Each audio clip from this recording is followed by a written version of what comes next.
4 after the hour. Before we get to Dr. Anderson, we got a note from the WOL newsroom, and it now has been confirmed that Meadowlark Lemon from the Harlem Globetrotters has passed on. He died in Scottsdale, Arizona. Meadowlark Lemon was 83. 800-450-7876. Dr. Claud Anderson, the man with the plan. Welcome back to WOL Radio. Good morning, Carl Nelson. How are you doing this morning? We're doing great, and we'll be much better after we've finished hearing from you. You say that 2016 is going to be a pivotal year for us. We've got to get our act together. Why is 2016 a pivotal year for us? Well, I think because that'll almost be the exact number of years, 500 years exactly, that black folk have been in the bottom of the toilet in this country, going all the way back to about 1516. This is a commemoration of the first blacks that they have recorded coming to these shores, even though blacks had been here, 1,000 years before that, about 15 or 16,000 years before that. But at least in terms of European exploration of the North American, Central American continent, that's the first time they put into records that blacks were coming to these shores. So it's sort of extremely important that black folk understand where we are at this time. It's wake-up time in America for black Americans, Carl. Right. And having said that, Dr. Anderson, folks, has the only think tank that's solely dedicated politically and economically to the empowerment of black folks. It's called the Harvest Institute. You can help Dr. Anderson. Just go to harvestinstitute.org, and you can make a donation by PayPal. And they're a 501c3 tax-exempt group as well, so you can make all your donations there instead of giving money to other folks to finance your oppression. Let's finance your freedom. You can do it through the Harvest Institute. 800-450-7876 to speak to Dr. Anderson. Dr. Anderson, let's talk about some of the political stuff that's going on. We have our president pushing for the immigration. You've been against this before you even decided to take in a bunch of Syrians. Yeah, and as a matter of fact, it is ironic that black folk have been set up to be wiped out, obliterated, and buried in this country. And those who really have sworn to protect and represent black folk by getting elected to the highest office and to be in the pulpit in religious institutions and in the media and even the civil rights leaders, they have all averted their eyes away from what's happening to black folk as a direct result of immigration. Black folk have been abandoned, and ironically, I guess up until about the 1960s, Carl, every so-called black leader for the former 1500s all the way up until the civil rights movement in the 1960s were all in opposition to immigration coming into this country. I don't care whether you call it Booker T. Washington or W.B. Du Bois or Marcus Garvey or Frederick Douglass. I can go on and on. All of them are opposed to it and saying it's just not right, not fair, and it's unjust for you to keep bringing in immigrants into this country. And but yet now we're thriving along in silence. You have no leadership. And the president of the United States had pretty well committed themselves to bringing in hundreds of thousands of new Arabs into this country. They brought in, after this Gulf War, over 100,000 and relocated them into the Southwest.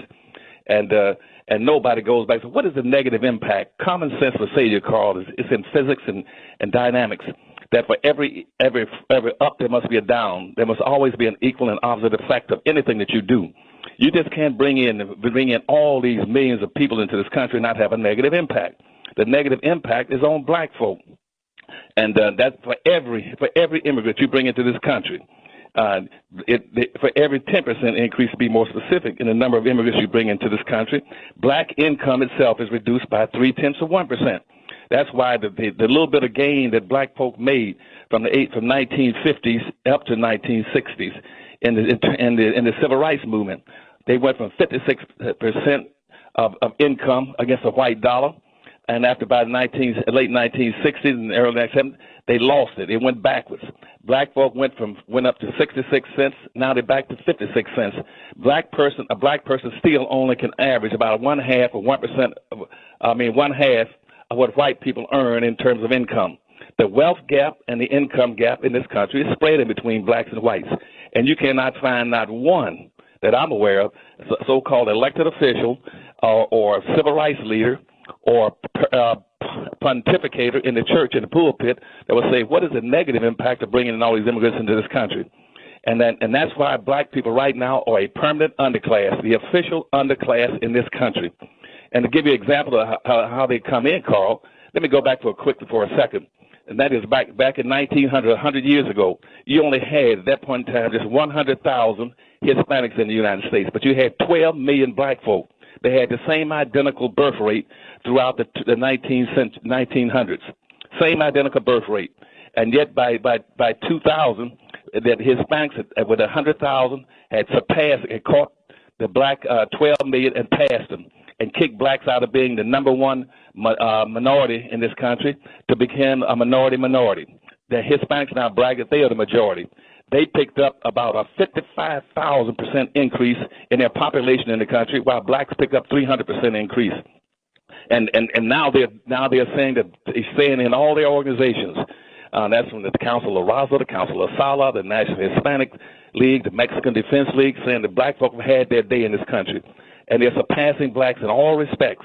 It's time for blacks to wake up and smell the coffee, Carl, and I'll tell you about all the negative things that are happening and how this thing is put into place. All right, hold that thought right there. I'll let you expound on the other side. We've got to take a quick break for a traffic update. 10 after the hour, 800-450-7876 to reach Dr. Anderson. Your calls after this traffic update on 1450 WOL, where information is power.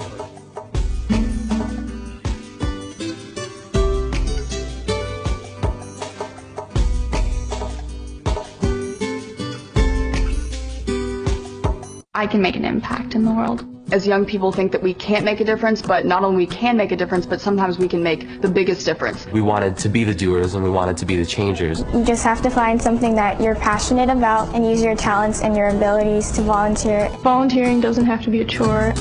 It really is a reward in itself. It helps you get farther in life. There is no better feeling than helping somebody else. You could see one person smile, you could tell they needed that smile, and it could really change and open up your heart to new things. A lot of things are really competitive about individual achievement. Volunteering is a way to take a step back from that. See a need, gather friends, and change the world. Changing someone's world. It happens now. This is the time. And this is when you learn, so why not start? Are you a young volunteer making a difference? Apply for the Prudential Spirit of Community Award. Visit spirit.prudential.com. Welcome, NBA fans. Tonight's NBA Man, nothing beats seeing an NBA game in person. Hey, buddy, thanks again for driving. So, where are our seats? Oh, we're sitting right around the corner. Hey, but before we do anything, let me stop for a second at the designated driver booth and make the pledge. Excuse me, sir. Did you say designated driver? Yeah, I'm the designated driver tonight. Congratulations. You are a winner. And for being the designated driver and always buckling up every trip, every time, you have won the adoration of your friends and family who will get home safely from the game. Cool. Your prize also includes the gratitude of all of the drivers on the road who won't have to fear for their lives. And finally, you've won the chance to follow your favorite NBA team to the NBA Finals because responsibility has its rewards. Woo! Yeah! To find out more, visit the designated driver booth at the arena or visit rhir.org. A message from this station and Team Coalition. When I was little, I didn't talk for a long time. I liked things to always be the same. Anything new or different would scare and upset me. I was very sensitive to lights and sounds. It was almost like I had bigger eyes and ears than everyone else. So I built secret hiding places where nothing could get in. I didn't like looking people in the eye. It made me feel uncomfortable. I'd throw big tantrums over little things like when my socks didn't match. Sometimes I'd do the same things over and over. Until one day, I found out I had autism. My family got me help. Slowly, I learned how to live with it better. You can see signs of autism in children as young as 18 months. Early intervention can make a lifetime of difference. Learn the signs at autismspeaks.org/signs. Brought to you by Autism Speaks and the Ad Council. 1450 WOL, where information is power. This show has been previously recorded. No phone calls, please. Real Talk Radio in the AM. Carl Nelson on 1450 WOL. And thank you for rolling with us, folks. And our guest is, I like to call him the man with a plan, because the only one who's got a plan. Anyway, let me just share something with you. You've heard of a lot of other folks, quote, coming out with economic plans, whether they be radio or TV personalities or leaders or groups and stuff like that. All they've done is just poach stuff from Dr. Anderson. If you read his books, you'll understand. You can see the pieces that they stole, and then it's sort of incorporated in what they think is their economic plan. But Dr. Anderson is the real deal. 800-450-7876 to speak to him 15 after the hour. Dr. Anderson, I'm going to let you finish up what you were saying before we left for the traffic update. Thank you, Carl. Now, what I was saying to you earlier is that blacks have been systematically and displaced in space, jobs, businesses, education, political opportunities, and the nation's conscience by an unending influx of immigrants into this country. Black folk are now an abandoned, obsolete labor class that has become this nation's official underclass. An underclass, Carl, by definition, is those individuals of that group as an outgroup who are predestined to become either beggars or criminals for the rest of their existence. And they are being buried, and that's what's happening. That's what the immigrants have done to blacks in this country. Now, let me make it clear at this outset of our discussion this morning that I am not opposed to anybody personally or any group. And I don't want black folk to be opposed to anybody. What I want them to be opposed to is this nation's consistent historical public policies and immigration laws that are underclassing black folk in this country. And what blacks need to understand is that it's not a matter of them being opposed to anybody. It is if black folk, those black folk who allow social integration illusions to keep them quiet, they become the willing executioners for their own people who are predestined to stay buried in this country. And so this morning, what we need to talk about, Carl, is that how did all this come about? It came about, Carl, because black folk have failed to address the real issue. They are locked into a social construct that goes all the way back to the founding of this country, and they cannot get out of it. Now, that's why I'm very sensitive to, and I commend the Black Lives Matter young people out there who are struggling in the streets. But unfortunately, they are sensitive to the issue, but they're a little bit off target. And in too many cases across this country, they have no leadership, and consequently, they're majoring in the minors, engaging in wheel-spinning, non-frictional kind of activities, and which will bring nothing to them in the long term of substance. That's why, like in Chicago, where they're raising Cain about, well, let's get rid of the mayor. Who cares to take one mayor out and say, well, he's a white mayor, let's get rid of him? It doesn't make any difference. What they must go for is something that's structural. The structural problem in this country is that it goes back to the Constitution. Now, after the Constitution was ratified in 1789, the first thing that this country did in 1790 was to pass the first immigration and naturalization law.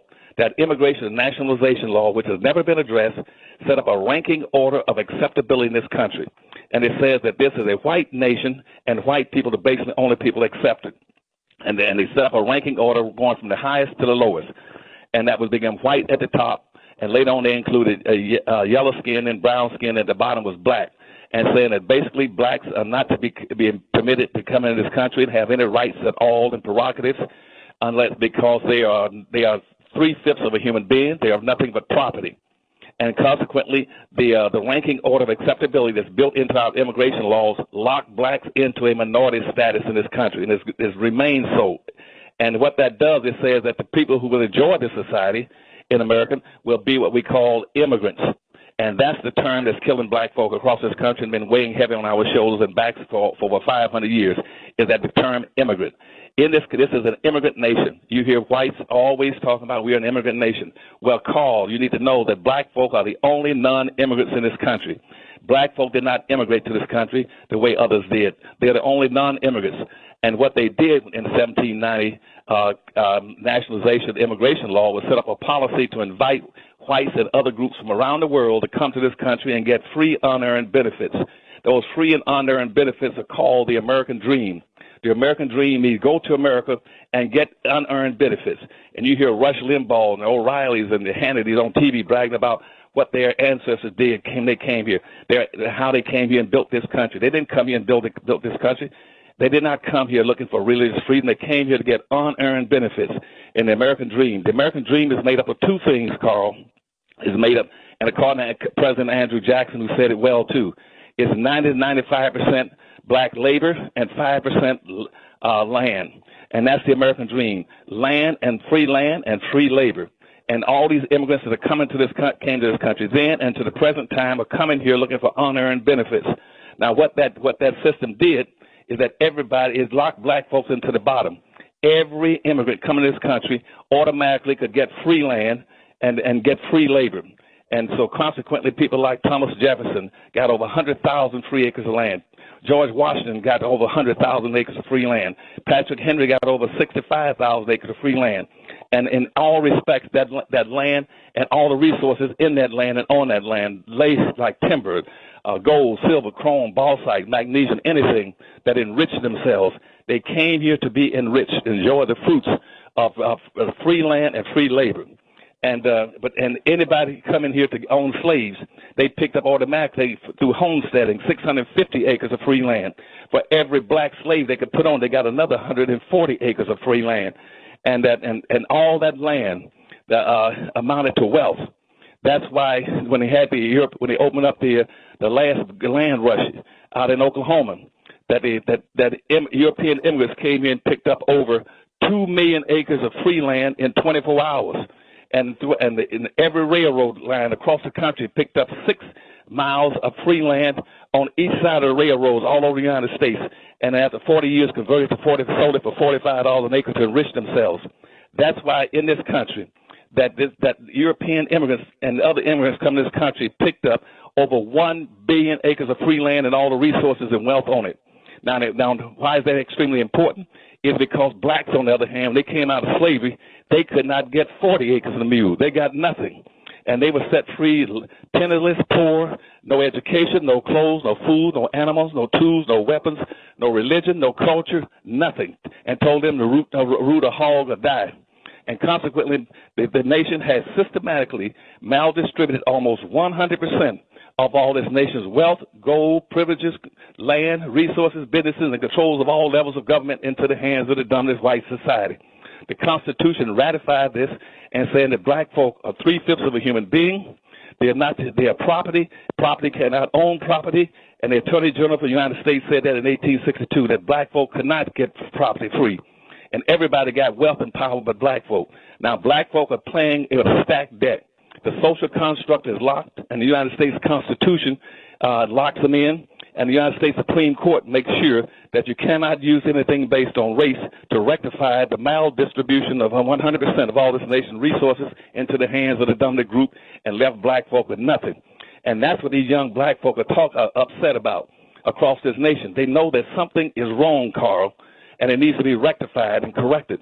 But nobody will address the issue. You've had a total maldistribution of resources. Blacks own and control less than 1/2 of 1% of anything in value in the country after 500 years. And in 1860, on the eve of the Civil War, blacks only had 1/2 of 1% of this nation's wealth. Here they are 50 years later, still only 1/2 of 1% Right. of the wealth. Hold that thought right there, Doc. We got to take a quick break. 22 after the hour. Our guest is Dr. Claud Anderson. I call him the man with a plan. If you got a better plan, put it on the table. 800-450-7876. Your calls next is a big show. Rolls on from 1450 WOL, where information is power.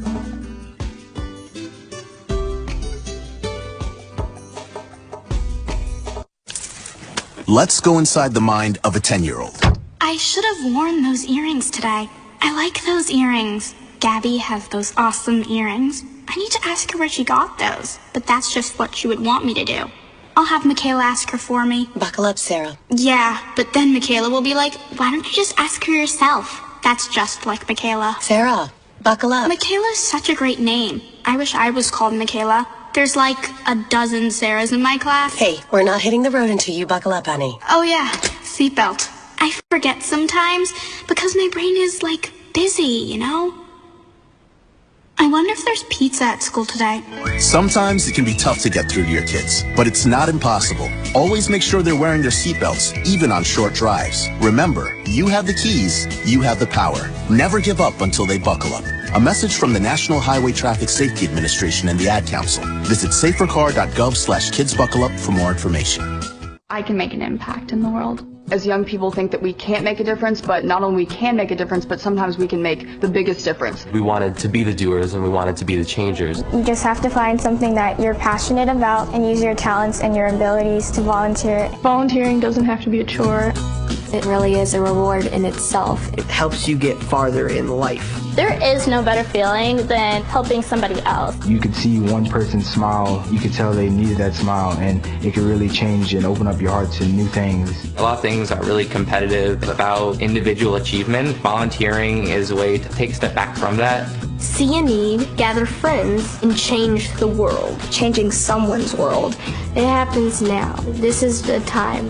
And this is when you learn, so why not start? Are you a young volunteer making a difference? Apply for the Prudential Spirit of Community Award. Visit spirit.prudential.com. You use Tearless Baby Shampoo because it's gentle on your baby's eyes. You make sure his toys don't have any sharp edges. You always test the bath water to make sure it's not too hot. You taught her what to do when the smoke alarm goes off. You make sure she wears a helmet when she rides her bicycle. You put on his sunscreen, even when he's embarrassed his friends will see. You do so much to keep your child safe. But are you using the right car seat for your child? Is your child facing the right way in the car seat? Is the seat too big or too small? How do you know when it's time to move your child into the next type of seat? Car crashes are a leading killer of children ages 1 to 13. Protect your child's future at every stage of life. For information on the right seat for your child, visit safercar.gov/the-right-seat. That's safercar.gov/the-right-seat. A message from the National Highway Traffic Safety Administration and the Ad Council. 1450 WOL, where information is power. This show has been previously recorded. No phone calls, please.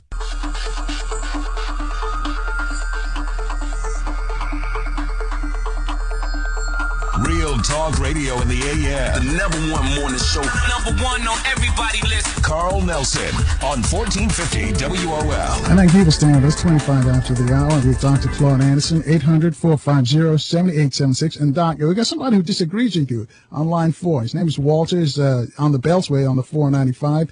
Walter, what do you disagree with what Dr. Anderson said?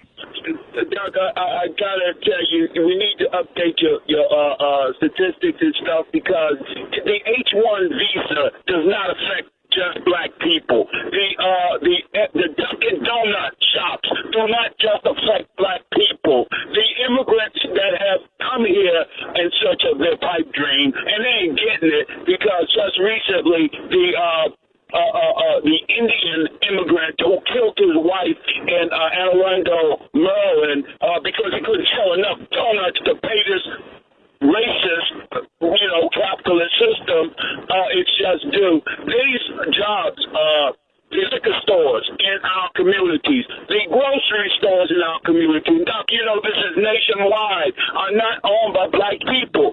But I disagree because in updating your philosophy, and I agree with you on the historical fact, but the actual essence of our problem is the self-hate that won't accept your argument, not that it's just dated, but because he deserves, in the sense of the master and the slave, he deserves to do what he does in building this country. I agree with you that the land that was given to white people, not just immigrants, white people, Doctor, it's just ridiculous. But then I ask you this one question: why?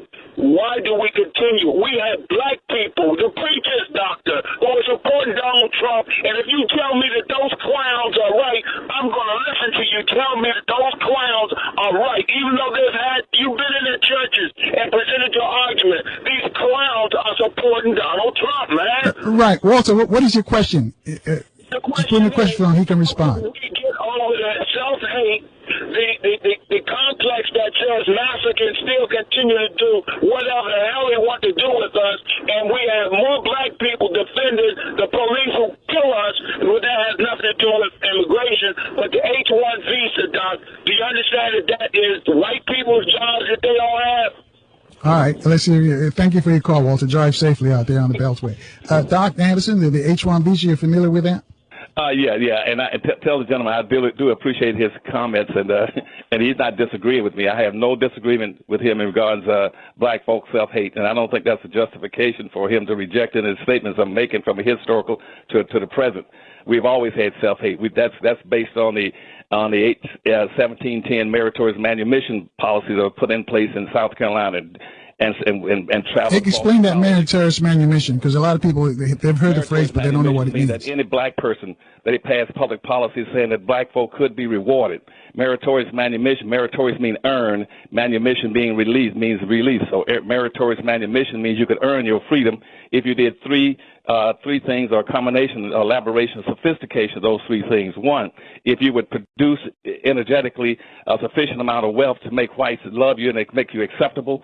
Two, if you would save a white person's life. Or three, if you squeal on and told on and sold your own people out to prevent any slavery uprising in the countries or any blacks from escaping from slavery. That's called meritorious manumission. That's what you call self-hate. And so I tell him I'm well aware of that, but I'm not hiding that or shelter that. We all aware of the self-hate. But in terms of the H-1 visa program, there I have to disagree with him. The H-1 visa program has been very sufficiently exercised in this, but it is not being carried out the way he thinks it is. Out in California, as an example, the Asians, for instance, are bringing in all kinds of people into the country. All they want to do is to try to come in and the businesses in the country will promise jobs to them. And as they come into the country, they're promised a job. They work those jobs for a short period of time, maybe 6 months, and they're paid a salary. But after 6 months, once they get acclimated to the United States, they are then fired from those jobs, and they're obligated in respects in California to pay that money back to the employer who brought them into the country. And they're using the H-1 visa program to increase their population count in this country. And there's an underground effort right now that in about another 15 years, where Asians and Arabs are going to get together, and they're going to bump black folk out of being third-class citizens by population numbers, and blacks will become fourth-class citizens. They were second-class citizens for 360 years. Then they were bumped out in 2000 to become second-class citizens by the Hispanics. And now the Arabs and Asians can combine using those H-1B programs and bring them into the country for jobs. And they're not hiring blacks. We got black engineers and black accountants and blacks all over this country that are being denied those jobs because back in the 1960s, rather than spending money to educate black folk that had been denied a sufficient competitive education from 1860s up into the 1960s to be competitive, rather than spending that money on revitalizing and restructuring the educational system to make black folks sufficiently competitive in the society, they decided, major corporations, the government decided, don't spend that money on blacks. What we'll do is go around the world and set up a special program to attract foreigners, immigrants into this country, and who are already educated. We can save that money when we spend it on black folk. And that's why I took over education. And you tell the gentleman, I took over education for the state of Florida in 1970. I was the only black that has ever been over an entire school system, a state system from the public side and the private side, from the nursery schools to the graduate schools and the universities. I know all the problems that black folk were impacted with. And it was not designed to acculturate and black folk or to educate black folk to be economically competitive. There are all kinds of devices that were used to downshut blacks in this country. That's why about 65 to 70% of all the black lawyers in this country can't get decent jobs, except the best they can do is try to hook up with a white corporation. So they have a little independent, small legal firm. They can handle divorces and real estate deals. And that's why most of our doctors have disappeared. That's why we can't find accountants. You must understand the games that go on beneath the table, not on top of the table. But I do seriously appreciate his efforts. But again, I don't blame black folk right now. Yes, we got some Sambo-ing blacks in the country, in government, and in the pulpits, and in the civil rights organizations selling their people out. But that's not my point.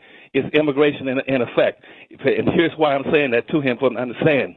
It is illegal and unconstitutional.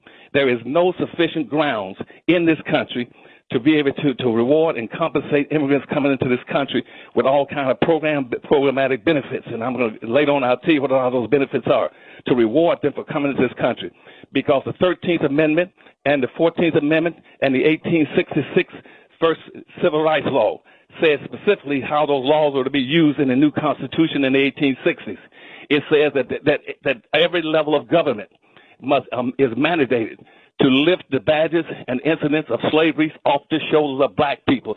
B-L-A-C-K. It did not say immigrants. It says black people, that you use every effort to lift the incidents of slavery off the shoulders of black folk. That is a mandated law by Congress.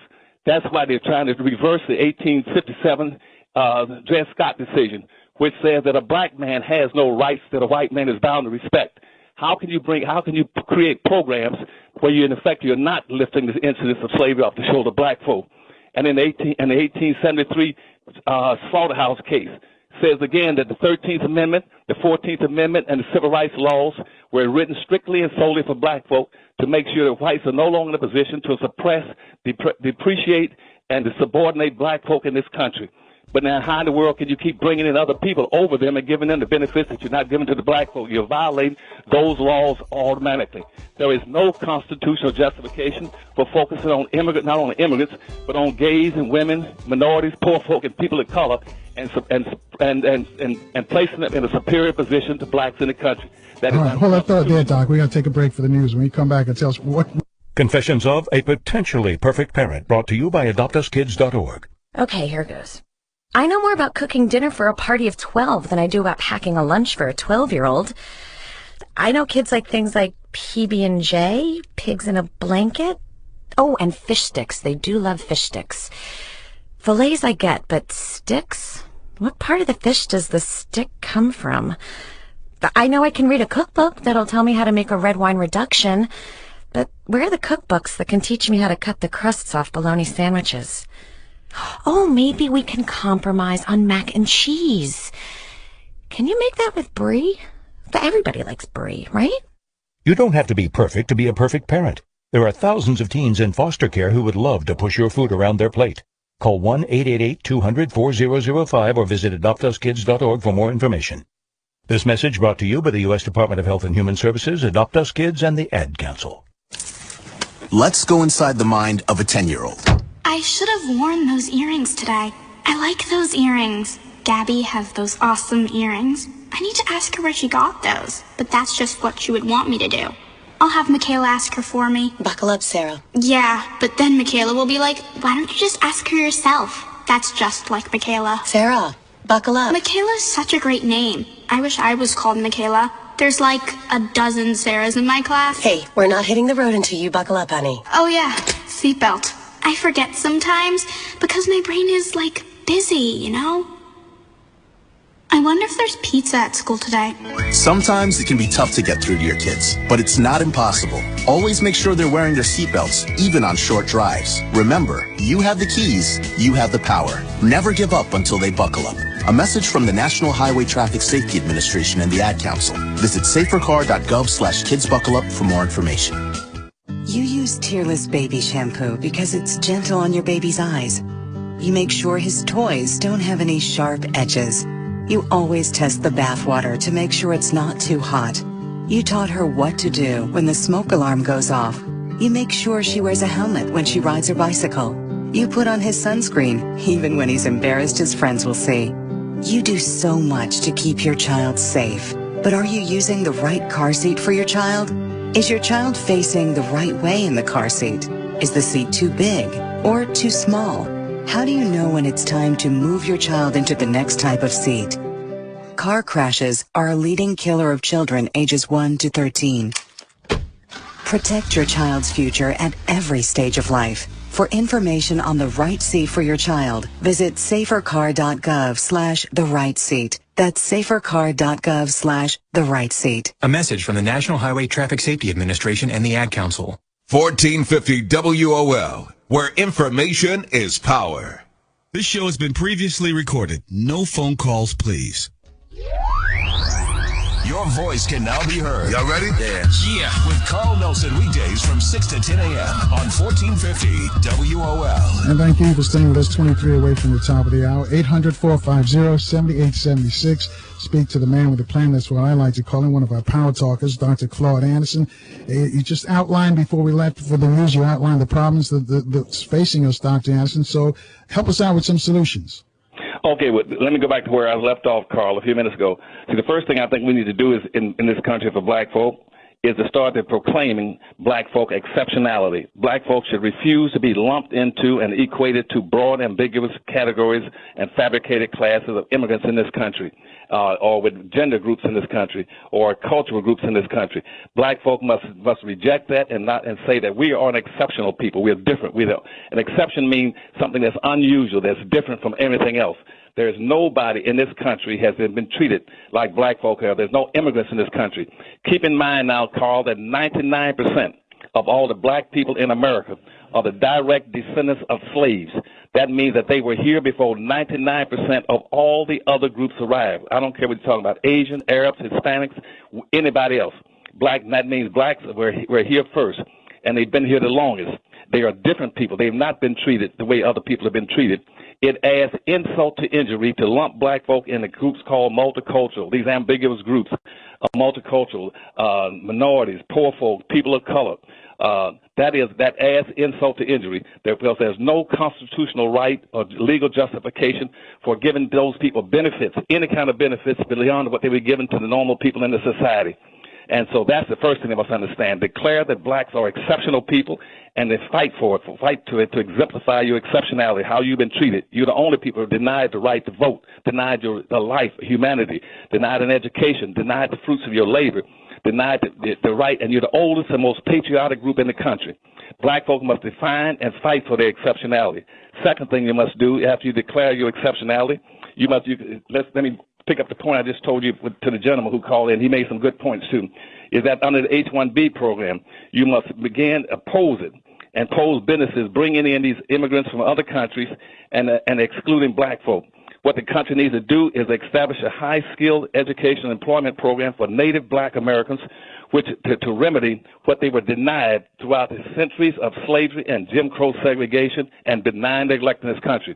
They should be put into special programs, educational programs in this country that would make them economically and educationally competitive with all the other groups that have gotten a better education even in another country.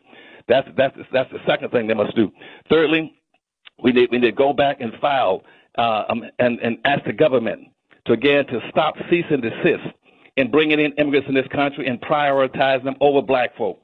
That means that black folk in this country should be put into a protected class, just like American Indians in this country in a protected class. And they started, and congressmen in 1865 and 1866, that's Congressman Thaddeus Stevens and Charles Sumner and Benjamin, they recommended that blacks be put into a protected class, just like Indians, because they were too weak and had been too disciplined all for centuries to be able to be a competitive group.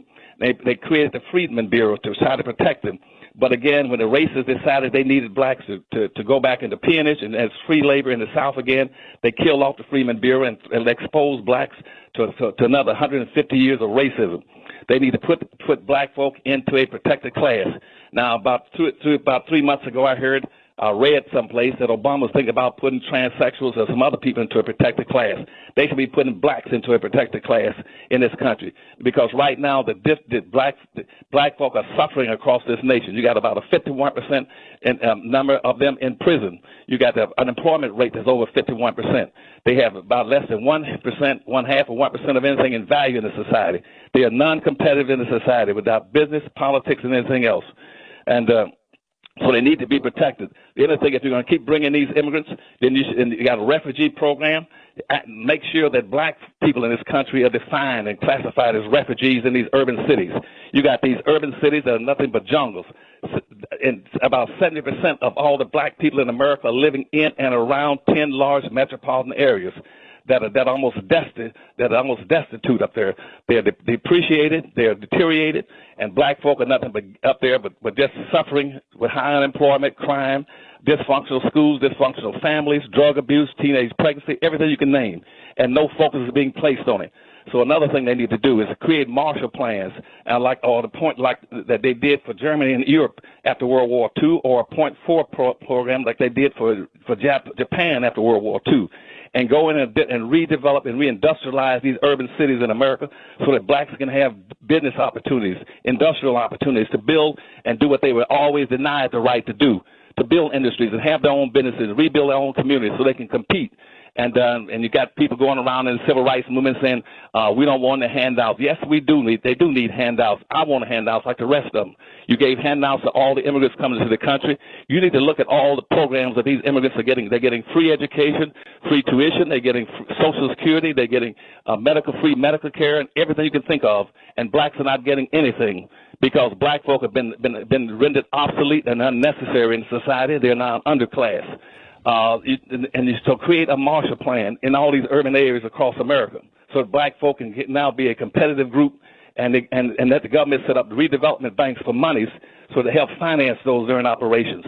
And one of the things that we're going to try to do through the Harvest Institute next year is to try to have a convocation or a convention to start teaching blacks how to practice group economics or poweronomics so they can start to be a competitive group. Not to hate anybody, but be able to practice group economics and group politics. This is what the government should be doing. This is what these civil rights organizations should be doing. And blacks should be building black business districts. They need to stop the capital drain and the balance of trade leaving these communities. So what I'm saying, Carl, is, and I'm going to stop right there, and I don't want to keep lecturing to you, but black folk need to become a competitive group and understand the nature of immigration and how it's disadvantaging black folk, and insist that our politicians begin to represent black folk and speak up in these issues. Then you won't have all the Black Lives Matter. If Black Lives Matter, then why don't you start focusing on blacks? All right, we've got a bunch of folks who got questions for you, Dr. Anderson. 800-450-7876, start on line 6. Charles is calling us from the district. Charles, your question for Dr. Claud Anderson. Good morning, Dr. Claud Anderson. Good morning, sir. Hey, I'm a Washingtonian, and plus I've been overseas and back. But to make a long story short, I know by me being a Washingtonian, I've been through the Smithsonian as a child, right? We used to go on school trips. To make a long story short on this, I know you're talking about the Constitution. Now, I look at this. By black people working this country, why should we pay taxes if we're descendants of slaves? It don't make sense. If you property, why property pay tax? If you know what I'm saying? How can property pay tax if I'm not a citizen? You know what I'm saying? So I should be paid taxes by right. You know what I mean? Well, you're absolutely right. As a matter of fact, there was when the Constitution was set up, it was saying representation, which means no taxation without representation. And for about 300-something years, black folk never had any representation. And even in the present time, even though you have a 9,000% increase in black elected officials in the United States, black elected officials are still not representing black folk. Most of the elected officials you got in the United States are representing minorities, poor folk, and people of color. They're not representing black people. And you shouldn't have any taxation if you don't have any representation. Okay. And I'm going to leave you with one thing. I learned this from the Army. I don't hate my country. I hate the rats that run it, and you know who they are. So you have a nice day. All right. Thanks, Charles. 800-450-7876, 14 away from the top of the hour. We're going to take a quick break. Come back and take your calls. You have a question, put in a question form so Dr. Anderson can respond. Your call's next on 1450 WOL, where information is power.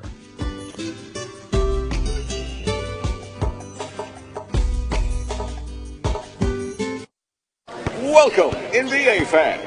Tonight's NBA Man, nothing beats seeing an NBA game in person. Hey, buddy, thanks again for driving. So, where are our seats? Oh, we're sitting right around the corner. Hey, but before we do anything, let me stop for a second at the designated driver booth and make the pledge. Excuse me, sir. Did you say designated driver? Yeah, I'm the designated driver tonight. Congratulations. You are a winner. And for being the designated driver and always buckling up, every trip, every time, you have won the adoration of your friends and family who will get home safely from the game. Cool. Your prize also includes the gratitude of all of the drivers on the road who won't have to fear for their lives. And finally, you've won the chance to follow your favorite NBA team to the NBA Finals because responsibility has its rewards. Woo! Yeah! To find out more, visit the designated driver booth at the arena or visit rhir.org. A message from this station and Teen Coalition. I can make an impact in the world. As young people think that we can't make a difference, but not only we can make a difference, but sometimes we can make the biggest difference. We wanted to be the doers and we wanted to be the changers. You just have to find something that you're passionate about and use your talents and your abilities to volunteer. Volunteering doesn't have to be a chore.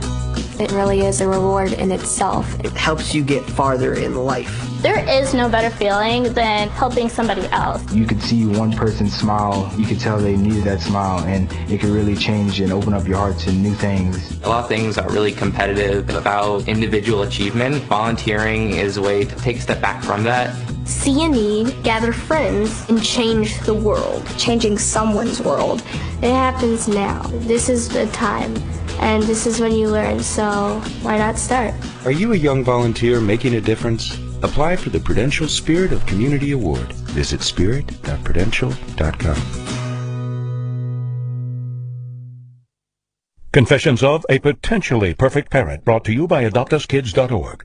Okay, here goes. I know more about cooking dinner for a party of 12 than I do about packing a lunch for a 12-year-old. I know kids like things like PB&J, pigs in a blanket. Oh, and fish sticks. They do love fish sticks. Fillets I get, but sticks? What part of the fish does the stick come from?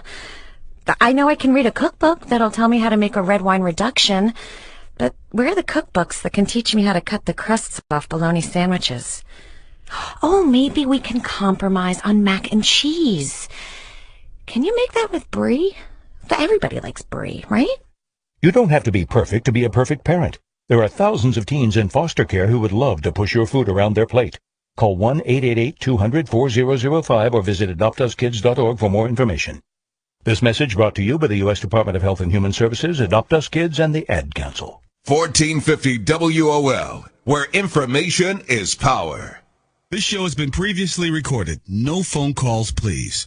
Real Talk Radio in the AM. Carl Nelson on 1450 WOL. And thank you for staying with us 10 away from the top of the hour with the man with the plan, Dr. Claud Anderson. And Dr. Anderson, a lot of people don't know about the wet foot, dry foot law for the Cubans, also the Cuban American Adjustment Act, I think it's called. As long as they get set foot in the United States on dry land, they come here to get benefits, and within 1 year they can apply for a green card and then move on to citizenship. Well, what's been going on? Many of them, once they get here, they start getting benefits and they go back to Cuba. So some of the Cubans, lawmakers, Elena Ross-Layton has been spoken out about it. They've challenged Marco Rubio about it, and they both say that something must be done to change that because it's not working. You know, as long as they get here, then they fly back, and then they get those benefits like Social Security. I know it's around the average, what they get is about $800 a month, but that's pretty good money. Your taxpayers' money they go back to Cuba and live with. A lot of people around the country don't know about this because the Cuban American lobby in Congress want to address this issue. So I just want to bring out that point because somebody challenged you on that question. So I just wanted to make sure, because I know you work down in Florida because that's where you did the first affirmative action bill. Right. The Cubans took over. Yeah. See, in that regard, Carl, that's one of the other points that I should have made to you is that black folks should be hitting the streets and opposing any non-blacks being involved in affirmative action in the United States. Neither gender nor non-black should be in the affirmative action program. Affirmative action is supposed to mean corrective action, correcting something that the government has historically and significantly and systematically done to deny, subordinate, and deprive a specific group of people. And seeing all the people now that are being included in affirmative action other than black folk, the government has never done anything to them. They weren't even in the country. But yet they get away with it, and the benefits are not even going to blacks. They're going to others. That's why when I told you once in an earlier engagement, I indicated to you in Texas, and I checked in 1998, and just looked at their affirmative action program. At that point in time, out of all the state contracts, that white women who are now included in a minority program, even though they are a majority. They co-own, co-control, co-influence, and inherited 100% of everything that the white master had. White women now included in affirmative action as a majority. They have about 47% of all the jobs, about 57% of the population. They got about 67% of the college degrees and control about 87% of the nation's wealth, and got one of the largest banks and mortgage companies in the United States. But they included again into a minority program under affirmative action. And in Texas alone, in 1 year, out of about 100% of all the goods and money that in exchange, that white women got 78% of the contracts, and Hispanics got 21%, and blacks got 0.9%. And I have the dubious honor of writing the second affirmative action plan, I should say, in 1970 for the state of Florida. And the first affirmative action plan is really the United States Constitution. The United States Constitution, and black folk don't understand this. The United States Constitution was an affirmative action plan for whites. That's why I mentioned the nationalization and immigration laws in 1790. It is an affirmative action plan for whites to give preferential treatment to them, where they can get on and control the resources and have all the privileges. And all those privileges now have been locked into the dominant white society. And in terms of stock, bonds, trust accounts, endowments, businesses, and institutional services, and everything, they got it locked in box. Only 87% is frozen, that you can't get it. That means that the typical white child gets 87% of what he needs at birth to be able to compete in the society, and a black child comes here with zero because he doesn't inherit anything. He never had anything. When he hits the earth, he's got to compete with a white child who has 87% of what he wants in his community, in his church, in his businesses, in his educational institutions, and in his family. He can touch it anytime he wants to. Black kids got to compete with nothing. That's why all these young black folk in the street under Black Lives Matter. Nobody seems to want to deal with this problem. They keep obfuscating and hiding and ducking and dodging it. Black folk are non-competitive because they don't own and control anything of significance. They own and control less than 0.5% of 1%. Now in Florida, what you mentioned about the Cubans, and when the Cubans started coming in under the Refugee Act, at that time I was over education for the state of Florida. They started pouring in. They poured in. Immediately what they did was that they came into South Florida, and they went into all the basic businesses in Florida, and then demanded that they be hired because they spoke Spanish, and black folk didn't. So blacks lost most of their jobs in the businesses all in South Florida because they didn't speak Spanish.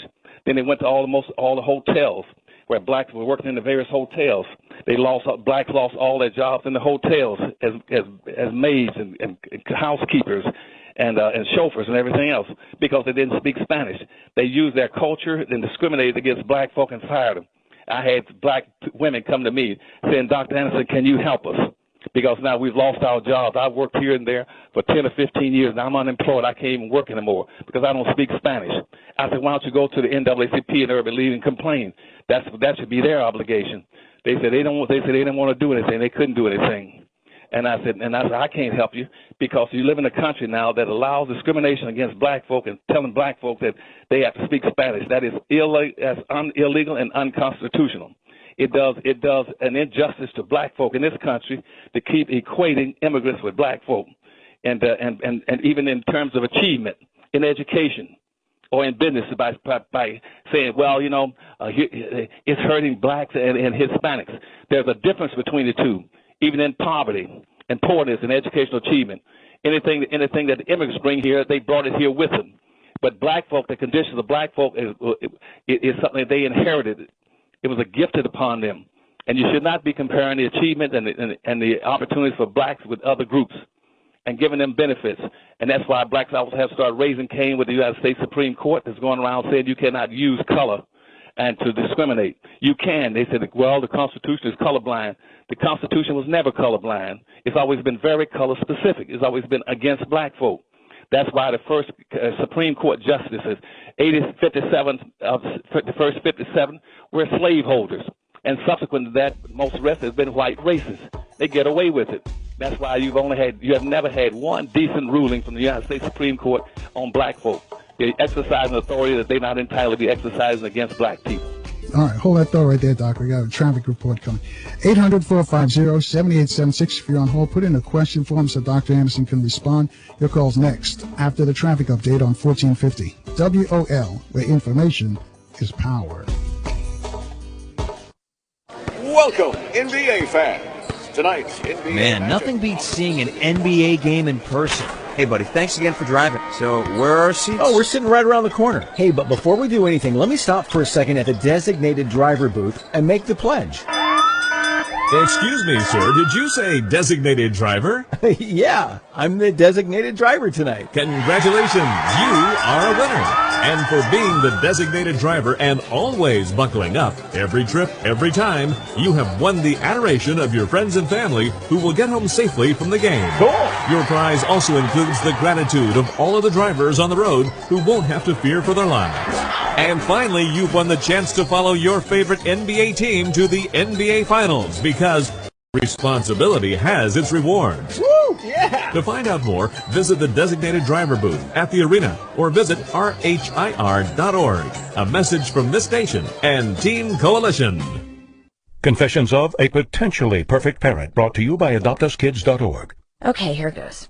I know more about cooking dinner for a party of 12 than I do about packing a lunch for a 12-year-old. I know kids like things like PB&J, pigs in a blanket. Oh, and fish sticks. They do love fish sticks. Fillets I get, but sticks? What part of the fish does the stick come from? I know I can read a cookbook that'll tell me how to make a red wine reduction, but where are the cookbooks that can teach me how to cut the crusts off bologna sandwiches? Oh, maybe we can compromise on mac and cheese. Can you make that with brie? Everybody likes brie, right? You don't have to be perfect to be a perfect parent. There are thousands of teens in foster care who would love to push your food around their plate. Call 1-888-200-4005 or visit adoptuskids.org for more information. This message brought to you by the U.S. Department of Health and Human Services, Adopt Us Kids, and the Ad Council. When I was a gang leader, we probably did business together. Because when people like you buy knockoffs on the street, often the money goes to gangs. And gangs use this easy money for other activities. In other words, they're getting a lot of bang for their buck. Counterfeits hurt, but you have the power to stop them. Go to www.ncpc.org/getreal. A message from the National Crime Prevention Council and the Bureau of Justice Assistance, U.S. Department of Justice. WOL Washington, WPRS HD2 Waldorf, WKYS HD2 Washington, WMMJ HD2 Bethesda, celebrating 35 years of service to the community, where information is power. This show has been previously recorded. No phone calls, please. The views and opinions of the following show do not necessarily reflect the views and opinions of News Talk 1450 WOL, Radio 1 Incorporated, or their management. 1450 WOL, where information is power. This show has been previously recorded. No phone calls, please. Opinions of the following show do not necessarily reflect the views and opinions of News Talk 1450 WOL, Radio 1 Incorporated, or their management. Welcome to the Carl Nelson Show on Washington, D.C.'s 1450 WOL Radio and live around the world on WOLDCnews.com. And thank you for staying with us. Our guest is who I call the man with the plan, Dr. Claud Anderson. Know to call to reach Dr. Anderson is 800-450-7876. For those of you who want to help Dr. Anderson, you can go to harvestinstitute.org and make a donation there, because that's the only think tank that's is being used for economic and political empowerment of black people solely. That's what the Harvest Institute does, and they got hundreds of think tanks, but none of them dedicated just to help black folks. It's 501c3, it's tax exempt, it's all of that. So check that out. 800-450-7876. Go to line 3. Jonathan is calling from California. Jonathan, you have a question for Dr. Claud Anderson? Yes, I do. Good morning, Dr. Anderson. It's always good morning, sir. To speak with you. I had the pleasure of coming to your book signing out in Carson, California, and taking a picture, which I had to buy another copy of your Powernomics, which I gave my first one to a politician. He never did anything with it, and every time I asked him about it, he sidestepped the issue. So that should tell you how what they think. But one couple things that I want to speak about. One, being the Jewish and Latino Alliance. If people go online and just type in Jewish and Latino Alliance, then you'll begin to understand that Latinos in this country are getting a lot of help from Jewish organizations, all the way from Israel the federal government to Jewish politicians, business people. It's not just here making strides by leaps and bounds on their own. Another thing I want to talk about, you were talking about slavery and the wealth that was built. The major planters that owned those big plantations in the South, starting with South Carolina, were Jewish people. So, you know, we got to start pulling the cover off of this and specifically identifying who's been getting rich off of the carcass and blood of black people in this society. Another thing that we have is the issue with nationality. Black, if you look at Black's law dictionary, the legal definition, black is not a nationality. Black is an adjective. And Jonathan, do us a favor, because a bunch of folks want to speak to him. Can you just crystallize it in a question so he can respond? Well, yeah, I just wanted to put that there first. And so what I want to know is, what are we doing to bring forward and unmask the Jewish element that profited off of us, and can we sue the state of Israel for, not for reparations, but for unpaid wages? Hello. All right. Can you hear me? Yeah. Doc, go ahead, Doc. Thank you. Okay. Thank you, Jonathan. Yeah. First of all, let me thank you for at least, buying the books and sharing it with one of your elected officials in California. And even though you told me that he totally ignored it. But that's typical, because right now I have indicated before, you have no absolute leadership from black folk to black folk. There's no direct link going on. Most of the black folk that even quasi or semi trying to address anything with black folk, they're mixing it with between gender, transgender, political party, religion, anything other than black people. And that's why the Harvest Institute tries to avoid that. We try to stay strictly down the center of the road. We don't care about what political party you belong to, what gender you are, or what religion you belong to, just as long as you stay black. And because we try to defend that group of people that nobody seems to care about, and everybody's been beaten up on now for 500 years in this country, and that is black people. And so, again, I appreciate you doing what you can with your leadership out there, but you're not going to get very much support from them, now, nor are you going to get any from your civil rights organizations, because all of them now have sold out. They've abandoned black folk, and they're set now to become the willing executioners of what happens to black folk in the immediate future. Black folk are already set up to be almost wiped out because they have nobody supporting them. They have no resources. They are non-competitive, and these immigrants are swamping them. And then in all these major urban cities, like where you were out in Los Angeles, they are being gentrified and privatized by immigrants. You're bringing them in such a large number. And right now you got about 14 to 20 million Hispanics sitting waiting in the wings, and the government is providing all kinds of money to them, as you're talking about, in benefits. Obama's already trying to pick up $3.6 billion to go down there and bring in about 110,000 Hispanic children on the border. But I have not seen $3.6 billion being set aside to go do something with these black children in these urban areas. And so that's why I'm saying black folks should be saying now that rather than focusing on setting up refugee camps for immigrants coming to this country, first say, no, don't bring any more refugees into this country. And secondly, if you're going to set up refugee camps, set them up in these urban areas for some of these black kids that are trying to escape drug abuse and crime and black home and killings and everything else and poverty and drug addiction. But this country is totally against black folk. And the reason they're against them, I'm going back again to the Constitution. What black people still can't understand, and I've said this over and over and over again, you have a ranking order of acceptability in this country that's based on the first immunization and naturalization laws in this country, which goes white, yellow, brown, black. You have a social preference, ranking order. Benefits in this country are going to go in a ranking order from white, yellow, brown, black. And at black, and that's why they call it a trickle down. And by the time it gets down to blacks, there will be nothing, a zero left. And so all the immigrants come to this country, they're coming in here, first as Europeans, and then they come in here as Asians, and come in thirdly as Hispanics or browns, and blacks at the bottom. And and that is illegal, and it's unconstitutional. It's unconstitutional to overlook black folk or render black folk obsolete and conspicuously avoid them, to give the benefits to others. That's in violation of the 13th Amendment, the 14th Amendment, and the 1865 and 1866 Civil Rights Law, and the Slaughterhouse case decision 1873, and the Saunders case in 1879. They are violating the law by giving benefits to immigrants instead of giving them to black folk. I repeat that over and over and over.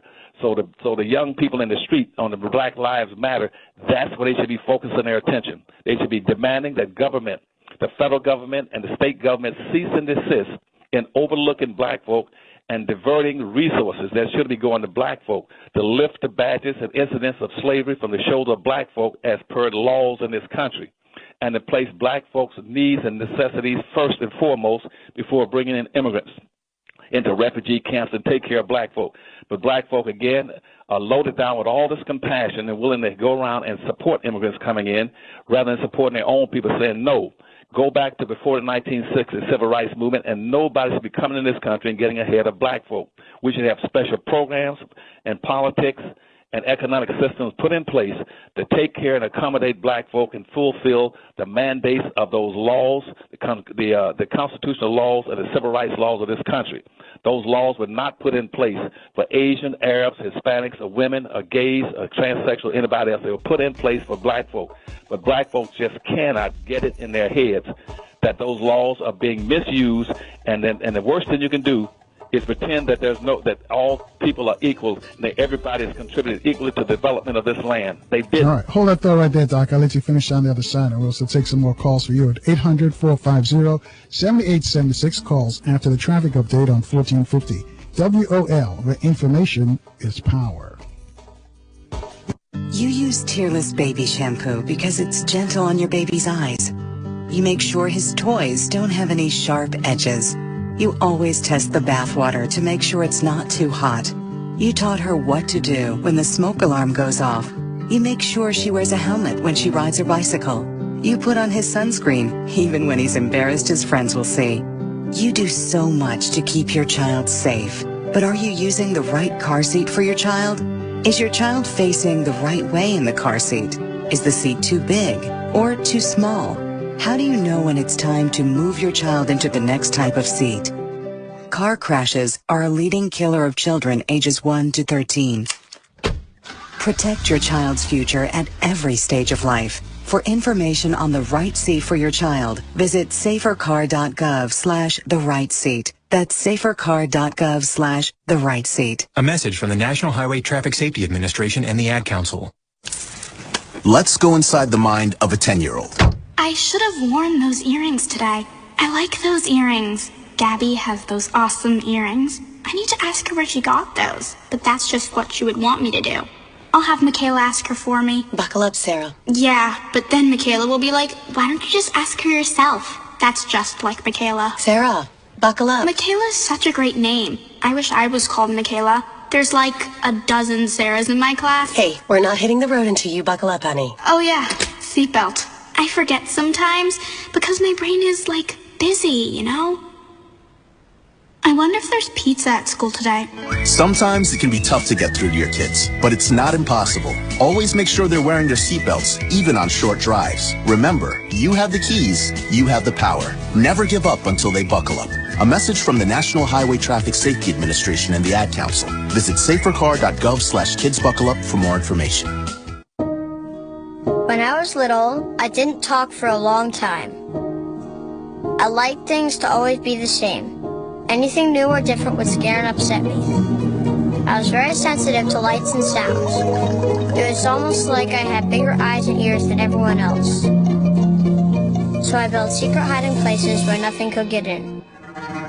I didn't like looking people in the eye. It made me feel uncomfortable. I'd throw big tantrums over little things like when my socks didn't match. Sometimes I'd do the same things over and over. Until one day, I found out I had autism. My family got me help. Slowly, I learned how to live with it better. You can see signs of autism in children as young as 18 months. Early intervention can make a lifetime of difference. Learn the signs at autismspeaks.org/signs. Brought to you by Autism Speaks and the Ad Council. 1450 WOL, where information is power. This show has been previously recorded. No phone calls, please. Radio in the AM. Carl Nelson on 1450 WOL. And thank you for rolling with us 13 after the hour. 800-450-7876. I call him the man with a plan. It's the only old man that's got a plan for Black American folks. And if you want to figure out how we got into the situation that we're in right now, where we're at the bottom of any metric that you can come up with, whether it be kidney disease, high school dropout, whatever. Anywhere on this planet, you got to read the book Black Labor, White Wealth. Now, Dr. Anderson's other book, Powernomics, tells us how to get out of the situation that we're in. That's why I call him the man with a plan, because nobody else has come up with a plan. You've heard some other folks come up with plans. Basically, they've poached pieces of Dr. Anderson's plan and try to collaborate with Dr. Anderson to tell you that they've come with an economic plan because they don't have all the inroads into the plan. This is the man who wrote it, and it's in the book Powernomics. 800-450-7876. Let's go back to our callers. Let's go to line 5. Reverend Brown's calling us from New Orleans. Reverend Brown, you have a question for Dr. Anderson. Good morning, Carl. Can you hear me? Yes, Carl? Yes, go ahead. Do you have a question for Dr. Anderson? Yes, sir. I was just making sure you can hear me. We can hear you. Well, let me say this here. Dr. Anderson, you speak truth to power, sir. Well, thank you, sir. Thank you for that compliment. Well, I'm definitely a supporter of you. Don't worry about folks calling up challenging you, because these folks don't have no plan, they have no strategy, no plan. They just like to argue and debate, and I'm sick of those kind of people. Now, let me say this. Dr. Anderson, I want to drop this on you. I know you heard of Usher, the entertainer. Usher, people like Usher, Jamie Foxx, they will support you, Dr. Anderson. They just don't know you and don't have your message yet. When your message gets to these rich black folks, they're gonna come in and support you. I'm telling you, you have the vision and the message to bring our people out of this situation. The law was written for us. The Constitution, the 14th Amendment, 13th Amendment, the Civil Rights Laws, Voting Rights Act, Civil Rights Act, all of them written for black folks. You are correct, but we are not in charge. The fruits of our labor. I appreciate you. But these people are in tune to helping the black community. We need folks to stop talking, and those folks who got money to put up or shut up. We can deliver ourselves. And the government owe us, Dr. Anderson. You know that. They owe us now. And all I'm saying is that you keep up the good work and keep fighting.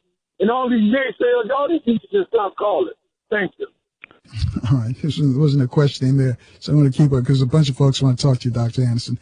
800-450-7876. I'm sure he thanks you for the support.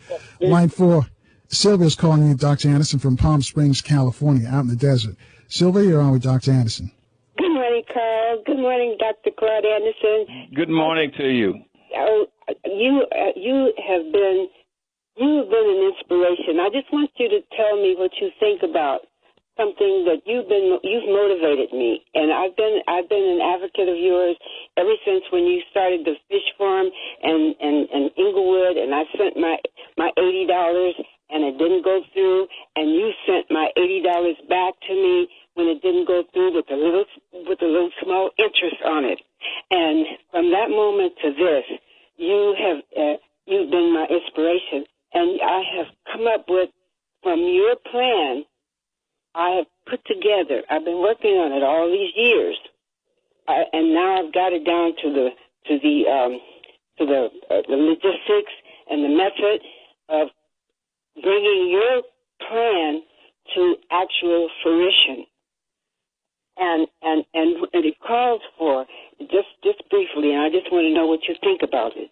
It calls for us, 45 million of us, if we put $5 a month, once a month, for a total of 9 months, a total of $45. At the end of those 9 months, we will have $1.8 billion as black people. And it's a 10-year plan. I've been working on this ever since the fish farm. So it's all on paper. And at the end of the 9 months, we will be able to build two of the world's most greatest cultural centers, one on the East Coast, one on the West Coast. We have architects, we have engineers, we have plumbers, we have everybody black that will be able to build our own cultural centers. It's so much, it would take me the rest of the whole morning to explain it all, but we put the $5 in, and it can only be in the form of a check or a money order. We never put cash. That way we can keep account of exactly how much we have. And at the end of that 9 months, we will pull in all of the people that we need. We can have stage shows in our culture center, 3 stage shows, one large one, one medium size, because we have all of the arts. We can bring all of the arts into that cultural center. It will also teach all of our black history from Kemet on up. I could go on and on. But all right, let's give him a chance to respond, Sylvia. Thank you for your call. Doc Anderson? Thank you, Carl. Hello? Yeah, go ahead, Doc. Yeah, tell the lady that I deeply appreciate her call this morning, and it just makes me feel good to hear from people like her. And sometimes I feel like the lone wolf or the only eagle out there flying around trying to do the best I can to deliver on my obligation to my people, going back to my younger years in life, to try to help save them and to tell them exactly what the truth is and how to go about solving the problems that have been negatively impacting us for all these centuries. So I appreciate that from her. But tell her what she's doing is you're right on target. Keep doing what you're doing, and keep trying to get black folk to come together and pool their money and their resources, and always play as a team. You remember that, you got it down pat. Racism is a team sport. Everybody on the earth plays as a team except us. To play against another team, you got to be a team. And I want blacks to put their money, their resources, their intelligence, and their bodies and their votes together and become a competitive social economic force in America, and not be against anybody, but just play as a team. You don't hate anybody. When the Washington Redskins play the Dallas Cowboys, they don't hate the other team. You just play to beat them and win. That's what we need to be doing. So I appreciate that, what you're doing. And we're going to be initiating a major program across America this year through the Harvest Institute. And we'll be raising funds for that to subsidize our efforts. And we're going to be contacting organizations like yours. You stay in contact with us through the Harvest Institute, because all of it is going to be a major part of it. And we're going to we're going to link up all the major cities in the United States for economic development, and also into the Caribbean, into African countries. That's all been worked out. All the plan, the big plan, has already been worked out. The umbrella plan that spans this country and also into the international markets. So hold tight and keep doing what you're doing. And Carl, as far as the point I've tried to make this morning, I'm going to say it over and over again until finally it'll bounce off of instead of bouncing off my people's head to get into their heads. Black people in America are supposed to be in a protected class. That's what those constitutional amendments were for. The 13th, 14th, and 15th Amendment and the civil rights laws were supposed to be putting blacks into a protected class to protect them from not being outdone and overshadowed and displaced by immigrants coming into this country. But what they've done in this country, they flipped the switch and got everything working backwards and got black folk believing it. And see, an immigrant is a guest, G-U-E-S-T. You're a guest if you come into a country, another country. All these immigrants that come in this country are guests. And keep in mind that 99 and 100% of all the people in this country, other than blacks, they are guests in America. But what they've done now, they flipped it upside down and made black folk the guests and made the immigrants natural. And so that the immigrants can get anything they want, but black folk cannot get it. Now, I'll finish talking about this after your break. Right. 800-450-7876, 22 after the hour, folks. You too can speak to Dr. Anderson. Reach out to us at 800-450-7876. Again, I can make an impact in the world. As young people think that we can't make a difference, but not only we can make a difference, but sometimes we can make the biggest difference. We wanted to be the doers and we wanted to be the changers. You just have to find something that you're passionate about and use your talents and your abilities to volunteer. Volunteering doesn't have to be a chore. It really is a reward in itself. It helps you get farther in life. There is no better feeling than helping somebody else. You could see one person smile, you could tell they needed that smile, and it could really change and open up your heart to new things. A lot of things are really competitive about individual achievement. Volunteering is a way to take a step back from that. See a need, gather friends, and change the world. Changing someone's world. It happens now. This is the time. And this is when you learn, so why not start? Are you a young volunteer making a difference? Apply for the Prudential Spirit of Community Award. Visit spirit.prudential.com.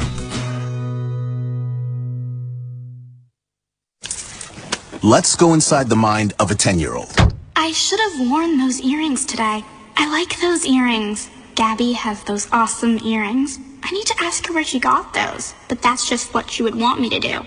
I'll have Michaela ask her for me. Buckle up, Sarah. Yeah, but then Michaela will be like, why don't you just ask her yourself? That's just like Michaela. Sarah, buckle up. Michaela's such a great name. I wish I was called Michaela. There's like a dozen Sarahs in my class. Hey, we're not hitting the road until you buckle up, honey. Oh yeah, seatbelt. I forget sometimes because my brain is like busy, you know? I wonder if there's pizza at school today. Sometimes it can be tough to get through to your kids, but it's not impossible. Always make sure they're wearing their seatbelts, even on short drives. Remember, you have the keys, you have the power. Never give up until they buckle up. A message from the National Highway Traffic Safety Administration and the Ad Council. Visit safercar.gov/kidsbuckleup for more information. You use Tearless baby shampoo because it's gentle on your baby's eyes. You make sure his toys don't have any sharp edges. You always test the bath water to make sure it's not too hot. You taught her what to do when the smoke alarm goes off. You make sure she wears a helmet when she rides her bicycle. You put on his sunscreen, even when he's embarrassed his friends will see.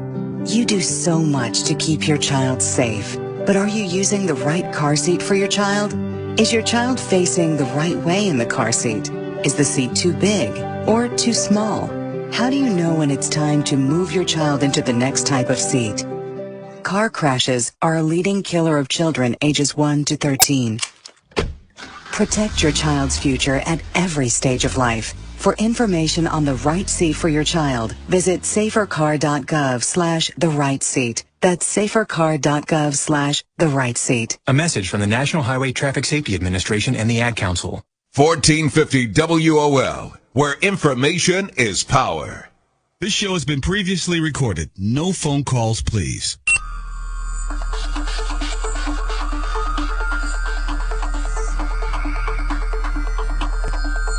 Real talk radio in the AM. The #1 morning show. #1 on everybody list. Carl Nelson on 1450 WOL. And thank you for rolling with us at 26 after the hour with the man with the plan, Dr. Claud Anderson. And the number to call to reach him is 800-450-7876. Doc, I'm going to let you finish up what you were saying before I take another call. Saying, Carl, is it's time for black folk now to start flipping a switch, because what the society has done is that they have reversed everything by, for instance, trying to make black folk the guests in America. When a guest means anybody who's moved into a new situation voluntarily from another country.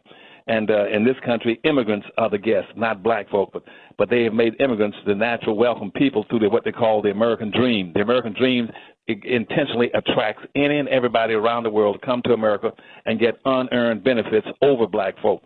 Black folks should get out there now and join with the Black Lives Matter and say, no, we're tired of that. We're sick and tired of being sick and tired. You cannot come to this country and cut in line to get ahead of us and get benefits that we have earned and enjoy the fruits of our labor and to look down on us. That's what's happening. And that's why they are building communities and passing blacks at 200 miles an hour.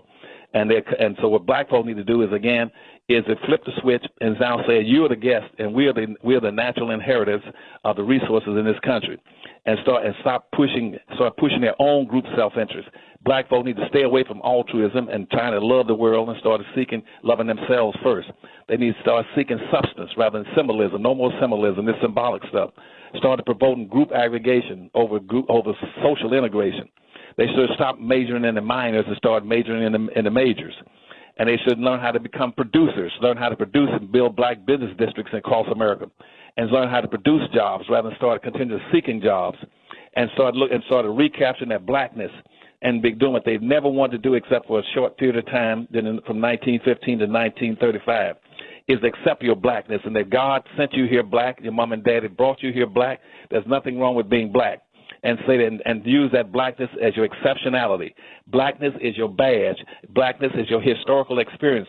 Your greatest identification is your blackness. It makes you an exceptional people in America. You're not guests in America. Black people in America walk on sacred ground, paid for by the blood, sweat, and tears, and the suffering and sacrificing of 15 million black slaves. They're entitled to benefits. They're entitled to be into a protected class, Carl. And so consequently, when you hear the president on down start talking about they're going to build refugee camps for immigrants coming either from Latin America or from Europe, you say you demand refugee camps for black folk first and foremost, and take some of these black kids that are suffering in these cities and ill-educated, no clothes and food, and no jobs, and drug abuse and no opportunities and welfare, and they kicked off of welfare and food stamps and social services they're given to the immigrants, and so demanding that black kids be treated as refugees with the same benefits, with jobs, educational opportunities that are illegally giving to immigrants coming into this country. 800-450-7876. Speak to Dr. Anderson. Let's go to line 6. Mike's in Columbus, Ohio. Mike, you're on with Dr. Anderson. Your question. Good morning, Carl. Mr. Anderson. Yes, Good sir. Morning. Thanks for taking my call. It is an honor and a pleasure to meet you and hear you. And this is about saving a race. This is a serious issue. And I want to tell our young people, Black Lives Matter, and the many young children out there, that you need to go to Washington, D.C., to the White House, and demand and sign petitions that you be a protective race, because this is about saving our children. You guys got to step up and go to the White House. You hear the plan, and sign that petition that we be protective people and demand reparations. Not only about the free labor, free land, also, Mr. Claud Anderson, tell them about the inventions, the two-cycle engine, all those things that we gave to this country to make it great. And are you familiar with a lady named Belinda Royal or Belinda Freeman? She changed her name. Her slave name was Belinda Royal, and her contribution to Harvard Law School. Can you tell us about that? But I'm asking these young people that hear your voice, because the old school, we want to sit and wait and look in the sky. I'm asking these young people, again, Black Lives Matter, go to the White House and sign and demand that you be a protective race. You see what's going on in this country, and this man's got the plan. And we got to love ourselves and support our children, and they have the legs to do it. All right. Thanks, Mike. Dr. Anderson, you want to respond to these? Yeah, and tell the gentleman thanks again for his support. He's on target. I do have some blacks out there that do understand and are sensitive and conscious to the needs of our people, and I appreciate him. And what we need to do is, again, is a demand from every elected official, every civil rights leader, that they begin to accept blackness in the country and blacks' exceptionality, and demand that blacks be put into that protected class that they were supposed to be put in back in the 1860s. And then go wherever is necessary. Hit the newspaper and demand that we be a protected people. And in terms of reparations, see, the Harvest Institute right now, we spend most of the money that we get in the small collections we get from around the country over the last 20 years. We get from black folks in terms of donations, the tax exempt, and they can write it off for tax reasons at the end of each year. We spend most of that in lawsuits. We're now still in the courts. We've been pursuing one of our lawsuits, like the enforcement of the 1866 Indian treaties, which mandated a treaty is a law. The 1866 treaty mandated that black freemen and black Indians be treated in all manners similar to what we call the $5 Indians. These are whites who paid the Dawes Commission in the 1890s $5 to get put on the Dawes roll, saying that they were Indians, so they can get free benefits and go into a protected class. That black folk are supposed to be in a protected class. And in the 1866 treaty, it stipulated that black people are to be treated in all manners similar to Indians and all their descendants. And that means that black people in 1866 should have been getting, for the last 50 years, they should have gotten free land, 160 acres. They should have gotten $150 from each one of those tribes for every slave. Should have been given to a black person. Black folks should have a right to vote on any affairs pertaining to Indians. Black folks should have access to any Indian reservations and any resources on those reservations.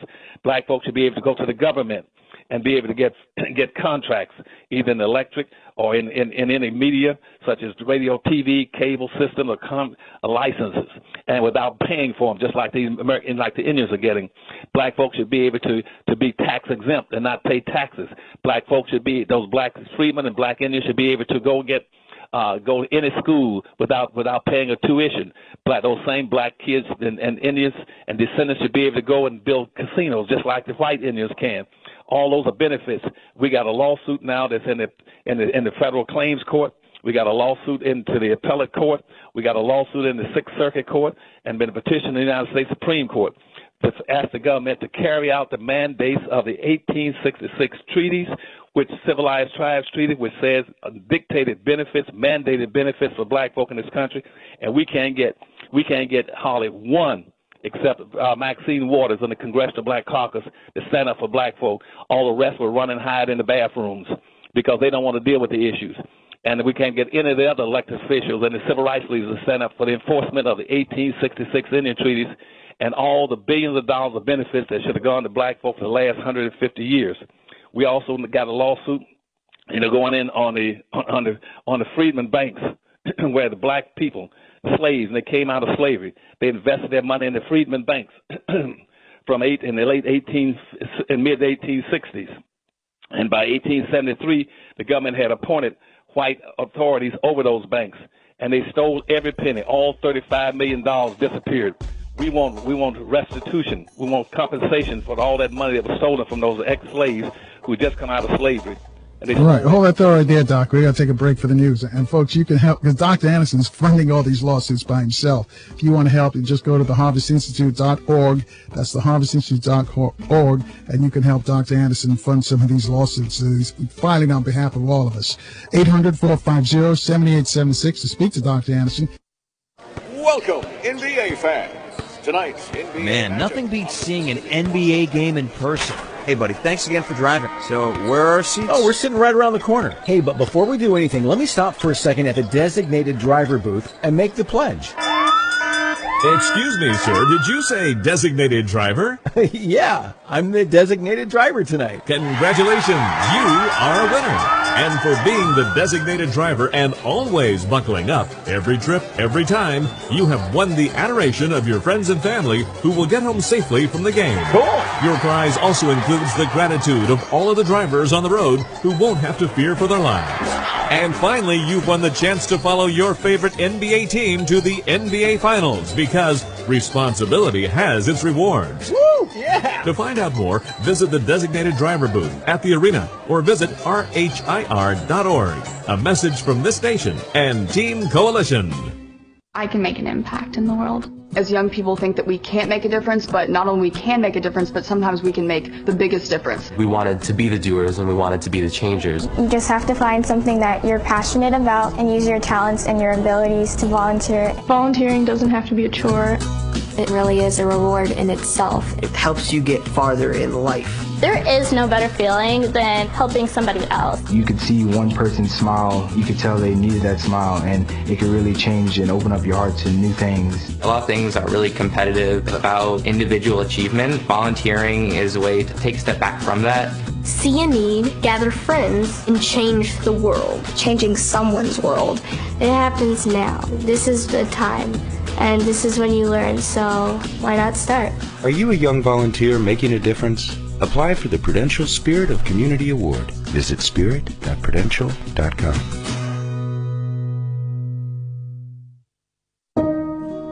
When I was little, I didn't talk for a long time. I liked things to always be the same. Anything new or different would scare and upset me.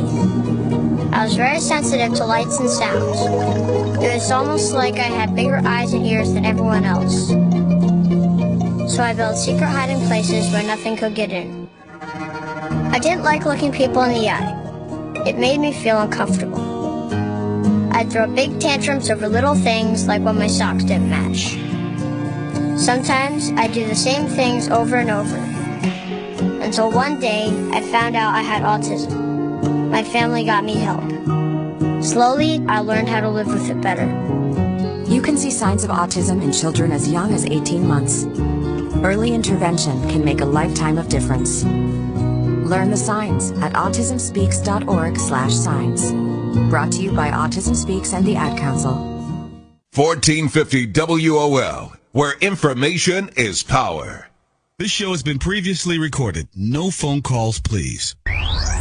Your voice can now be heard. Y'all ready? Yeah. With Claud Nelson weekdays from 6 to 10 a.m. on 1450 WOL. And thank you for staying with us. 22 away from the top of the hour. The number to call again to speak to Dr. Anderson is 800-450-7876. Go back to our calls. Let's go to line 2. Mrs. Richardson's calling us from Chevy Chase. Mrs. Richardson, do you have a question for Dr. Anderson? Yes, I do, dear, and they're very quick. They're real, about 30 seconds each. There's only 3 of them. The first one, doctor, and we want to tell you we love you. I have your book. You know that. and you know my sons, they're keeping it hostage. They don't want mommy to get to it. Yeah, I've got them reading it. And don't deprive mama like that now. Yeah, but I tell you, they learn a lot from you, you know, and I got a grandson that reads it, and we're just into that Black Label White Wealth book. I want to get that other one, too. Powernomics? Yeah, and so I may get that one because, you know, it's very educational, and you are the hero of all heroes because I tell you, you're the only one that's standing up, doctor, you know, because, but here are the questions. The first one, Carl and doctor, is this. Now, I think psychologically the damage has just been so badly done. I don't think it's going to turn because even Dr. Welsing points out when she told Carl one morning, you remember when she emphasized that Carl 500 years of being psychologically damaged, and that's what has pretty much occurred, you know. So it's going to be very tough for us. We got to fight it like yourself, a real crusader such as yourself, and we got to be crusaders. Like you say, it takes 1, 2, 3, and then that 1, 2, 3 will add up to 1, 2, 3 million, and on and on. So we got to do it that way, some kind of way, because if we don't, see, that 500 years will never. It's just too ingrained. But the second question is this. Psychologically, I've noticed over the years, too, that blacks seem to have, like you're saying, more sympathy for other nationalities. And I'd like to get your opinion. What is this love relationship between black Americans? I could never see it. African Americans and these Arabs. What do they find so interesting in them? They'll protect them even in every conversation. They'll protect the Arabs and won't mention the dirt they're doing, killing those African people in the Sudan and every place else. The Islamic forces that went into Mali and had those Africans hostage, and I think they killed some of them. These Arabs. But blacks will protect them, and they will also protect the Hispanics. And then the final one is, doctor, because what is this also about the hate, like you're saying about the self-hate? Because I go into stores, department stores all the time, my daughter and I, and we see the frowning of blacks to blacks. Now, once a white comes in, they almost like a military where the commander, they'll get all, you know, bright-eyed and stand up and, oh, yes, sir, or yes, ma'am, to a white or an Arab or anybody else. But a black going, I noticed these things. You know, I was a social worker years ago. These things are very, I'm paying attention, and they'll just like they're just going to sag back down on the desk at a black coming in there. Oh, they're not important, but yet the Arabs will come into these department stores. They'll go to the command and stand up and look all up straight, you know, and everything. And oh yes, sir, can we help you? Yes, ma'am. As long as they're not black, but once the black goes in there, especially with the black skin. They seem like they don't have the time of day for their own folk. And I think it's a psychological pattern there, too, from the 500 years that they did. We didn't do this to ourselves. But that's what they're calling program and had us be that way through slavery. And slavery, that's where they set them, the men, get them weak, get the black men weak. All right, let's give them a chance to respond because we're running out of time. We've got a bunch of folks want to speak to Doctor, we love you. I love you, and thank you for that compliment. And you're close to me, so you hang tough, okay? All right. Okay. First question.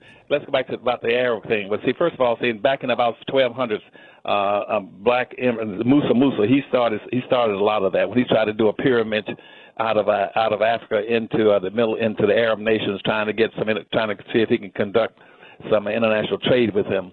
And he had a pyramid, took about 100,000 blacks with him, Africans with him, and they were throwing gold and silver all along the road. And when he got into the Arab countries, they found out about all this gold and silver and decided that they wanted to go to Africa in what they call the search for the 3 Gs: God, glory, and gold. And so they started trying to penetrate Africa. and so in penetrating Africa, they wanted to take over Africa and all its wealth, and finally they captured Timbuktu and destroyed Timbuktu and took it over.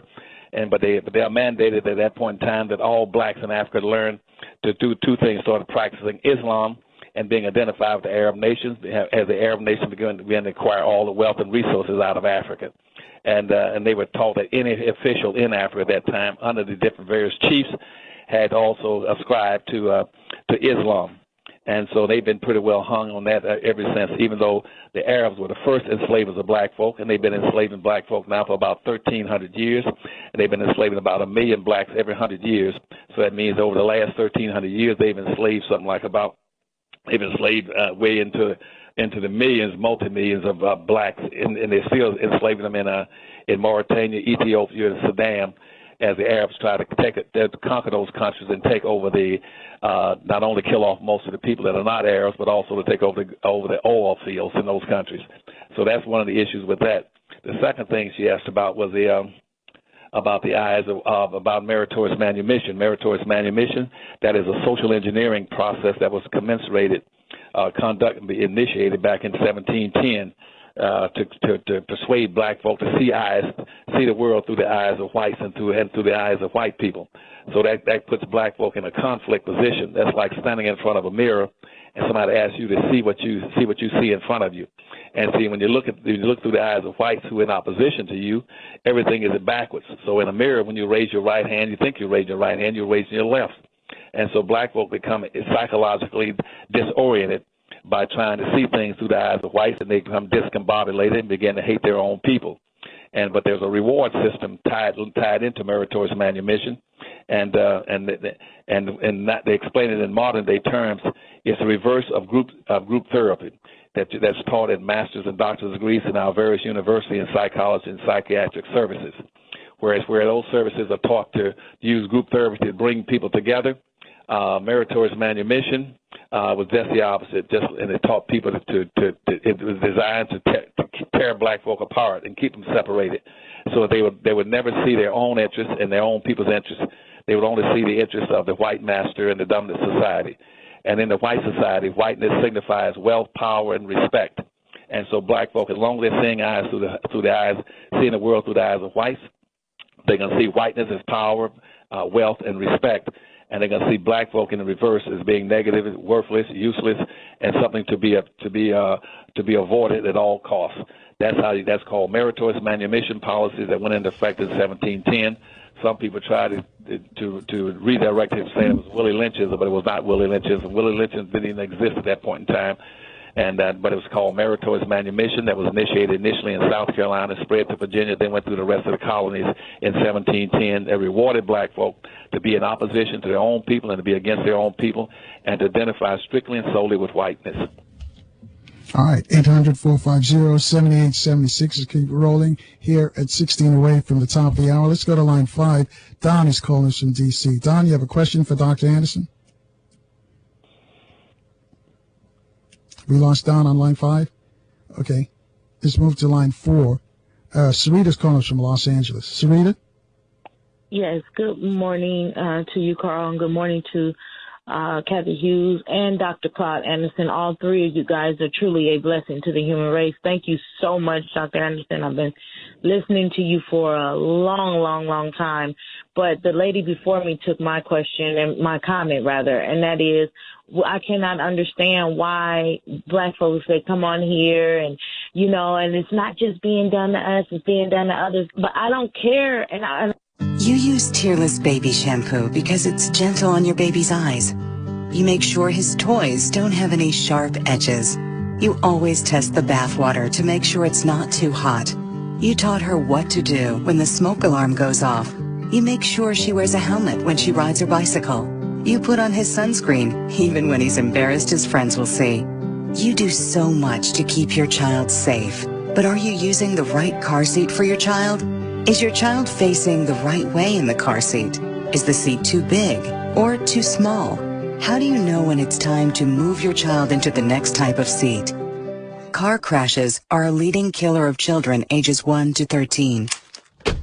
Protect your child's future at every stage of life. For information on the right seat for your child, visit safercar.gov/the-right-seat. That's safercar.gov/the-right-seat. A message from the National Highway Traffic Safety Administration and the Ad Council. Welcome, NBA fans. Tonight, NBA Man, nothing beats seeing an NBA game in person. Hey, buddy, thanks again for driving. So, where are our seats? Oh, we're sitting right around the corner. Hey, but before we do anything, let me stop for a second at the designated driver booth and make the pledge. Excuse me, sir. Did you say designated driver? Yeah, I'm the designated driver tonight. Congratulations. You are a winner. And for being the designated driver and always buckling up every trip, every time, you have won the adoration of your friends and family who will get home safely from the game. Cool. Your prize also includes the gratitude of all of the drivers on the road who won't have to fear for their lives. And finally, you've won the chance to follow your favorite NBA team to the NBA Finals because responsibility has its rewards. Woo! Yeah! To find out more, visit the designated driver booth at the arena or visit rhir.org. A message from this station and Team Coalition. Okay, so Sarah, I'm dropping you off at Emily's? Yep. And Josh, you're going to? Soccer, Dad. Soccer practice. Right. Oh, by the way, I just wanted to let you know when I pick you both up, I'll be wearing my short shorts. What? No! Yep, and my dorky dad hat, and I'm going to do my dad dance for all your friends. They'll love it! Seriously? Why? Because I like my short shorts. Of course, I could be talked out of it if you guys would just buckle up your seatbelts without giving me a hard time. It's important to get your kids to buckle up for safety, no matter what it takes. And sometimes, all it takes is your parental powers of persuasion. Okay, we're buckling up. See, all buckled. Good choice. I'll just have to do my dad dance at dinner time. What? No! Do what you have to make sure your kids are wearing their seatbelts, even on short drives. Never give up until they buckle up. A message from the National Highway Traffic Safety Administration and the Ad Council. Visit safercar.gov/kidsbuckleup for more information. 1450 WOL, where information is power. This show has been previously recorded. No phone calls, please. Real Talk Radio in the AM. Carl Nelson on 1450 WOL. Speak to Dr. Anderson and have your questions ready. 800-450-7876. Let's go back to Sarita in L.A. Sarita, your question for Dr. Anderson. Yes, Dr. Claud Anderson, can you tell me, when you're dealing with, when you're raising your children in low income economically, what can you do to help train up the mindset of, or to help teach the mindset of that child on how to be more prosperous with their own people? And I'll take my comment off the air. Thank you, Carl. I can't tell you that in a matter of a few seconds, but what I suggest to you, there's a whole chapter in Powernomics, the National Plan to Empower Black Folk. I think it's chapter 4 that deals with the whole education of blacks, period. And then I think that would be very helpful to you and to tell you how you have a whole new orientation, the things you have to do. It is broke down in very specific terms and how you have to go about re-educating our kids to be able to have a group self-interest, rebuild their own community, and take full control over their own school systems and their own curriculum and revise the curriculum to address the peculiar needs of black children. Black children needs are totally different from white kids.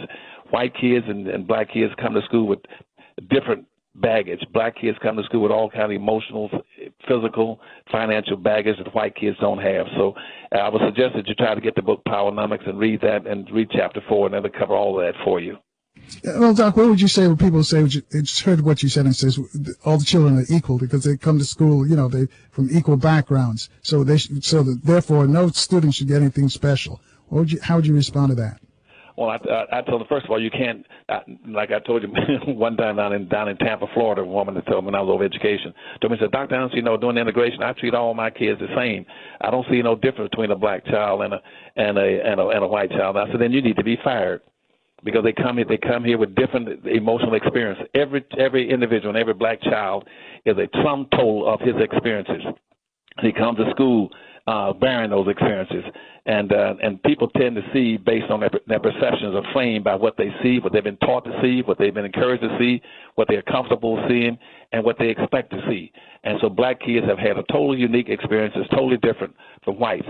That you cannot treat the descendants of the slave the way you say when you treat the descendants of the slave master.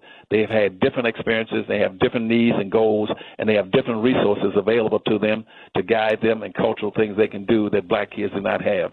And I think it does an insult to a black child to treat him like he's a white kid. You create all kind of confusion in his mind and disorient him to what he needs to be doing in life. It has to be based on what he needs and what his people need in the future to be able to survive and compete. He needs different things to be able to compete. All right. 800-450-7876, 6 away from the top of the hour, line 3. Chris is waiting for us in New York. Chris, you have a question for Dr. Anderson? Quick question. I know we're out of time. There was a segment of Bruce Lee where the other guy entered the dragon, and he says to him, things have perished for lack of strength. And what I mean by that is capitalist system. There's the mafia, the cartels, and with the Central America stuff like that. Even China has their own thing. The black community doesn't have that protection and stuff like that. In your opinion, how does that play in our development? Should we go that route, or shouldn't we? Will we have an undercover thing that protects us? Whether it's through politics or something. Like the Italians, how they got over and elevated themselves by using that. Well, I don't agree with it. That's just a question. I don't agree with the method themselves. I'm not quite sure I understand your question. And I'm trying to catch it real fast before Carl cuts in. Okay, I'm going to put it this way. We're in a dishonest environment, how they stole the land and stuff like that, and we're coming with our hands clean and honest.